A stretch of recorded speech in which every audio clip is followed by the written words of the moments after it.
Christmas രാത്രികളിൽ സമ്മാനങ്ങളുമായി വരുന്ന ചുവപ്പ് വസ്ത്രമണിഞ്ഞ സാന്റയെ ലോകത്തിനു മുന്നിൽ സ്ഥിരപ്രതിഷ്ഠയാക്കിയത് കൊക്കക്കോളയാണെന്ന് എത്ര പേർക്കറിയാം?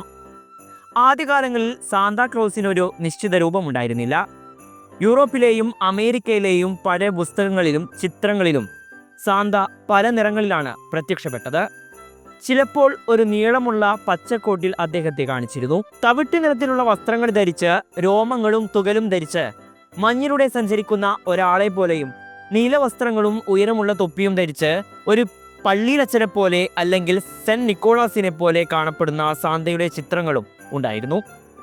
കഥ പഴയതും വ്യത്യസ്ത പാരമ്പര്യങ്ങളിൽ നിന്ന് കലർന്നുമായതിനാൽ കലാകാരന്മാർ സാന്തയെ പലതരത്തിൽ സങ്കല്പിച്ചു. യൂറോപ്പിലെ ചില ക്രിസ്മസ് കലാസൃഷ്ടികളിലും സെന്റ് നിക്കോളാസിന്റെ ചിത്രങ്ങളിലും ചുവപ്പ് നിറമുണ്ടായിരുന്നു.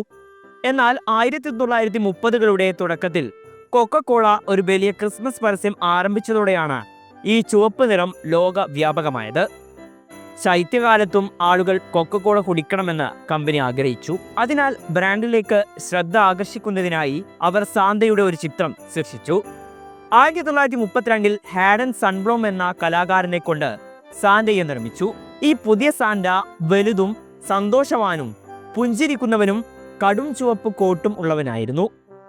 ചുവപ്പ് നിറം കൊക്കക്കോളയുടെ ബ്രാൻഡ് നിറവുമായി പൊരുത്തപ്പെട്ടു.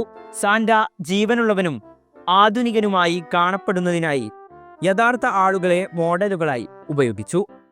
പോസ്റ്ററുകളിലും മാസികകളിലും കടകളിലെ അടയാളങ്ങളിലും ക്രിസ്മസ് കാർഡുകളിലും ആ ചിത്രങ്ങൾ എല്ലായിടത്തും പ്രത്യക്ഷപ്പെട്ടു.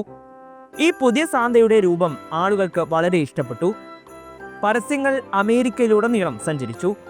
പിന്നീട് മറ്റു രാജ്യങ്ങളിലേക്കും എത്തി. പതുക്കെ ചുവന്ന സാന്ത ആളുകളുടെ മനസ്സിലെ പ്രധാന പ്രതിച്ഛായയായി. കടകളിലും സിനിമകളിലും പിന്നീട് TV ഷോകളിലും കുട്ടികൾ അതേ സാന്തയെ കണ്ടു. താമസിയാതെ പച്ചയോ തവിട്ടു നിറമോ ആയ സാന്തയുടെ പഴയ പതിപ്പുകൾ മിക്കവരും മറന്നുപോയി. ഇന്ന് സാന്താക്ലോസിനെ കുറിച്ച് ചിന്തിക്കുമ്പോൾ കൊക്കക്കോളയുടെ പരസ്യത്തിൽ നിന്ന് വന്നതാണെന്ന് പലരും അറിയാതെ സങ്കല്പിക്കുന്നു. അങ്ങനെ 1932 ഈ പരസ്യം ഇപ്പോൾ നമുക്കറിയാവുന്ന ആഗോള സാന്താ ലുക്ക് സൃഷ്ടിച്ചു. കൂടുതൽ വാർത്തകൾക്കും വിശേഷങ്ങൾക്കും news tag live TV subscribe ചെയ്യുക.